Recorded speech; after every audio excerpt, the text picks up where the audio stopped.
வாழ்க்கையில வெற்றி என்பது ஒரு நிரந்தரம் இல்ல. தோல்வி என்பது ஒரு நிரந்தரம் இல்ல.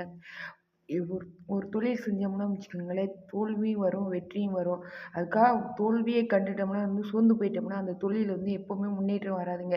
இப்போ சப்போஸ் நம்ம யூடியூப் நான் ஆரம்பிச்சிருக்கோம்னா, அதில எனக்கு நிறையா லைக்கும் வர்றதில்ல, எந்த ஒரு இதுவும் வர்றதில்ல. அதே மாரி தாங்க எல்லா விஷயம் எந்த ஒரு தொழிலா இருந்தாலும், எந்த ஒரு விஷயம் இருந்தாலும் எல்லாருக்குமே தோல்வி தான் தோல்வி வரும்.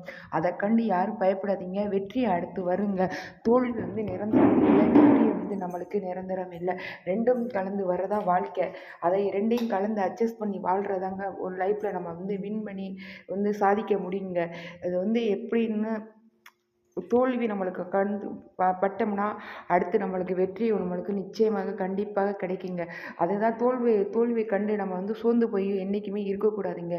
அடுத்தடுத்து ஸ்டெப் எடுத்து எடுத்து எடுத்து வச்சோம்னா நம்ம வெற்றிக்கு கண்டிப்பாக ஒரு நிரந்தரம் உண்டுங்க. ஓகே, அடுத்த வீடியோ பார்ப்போம்.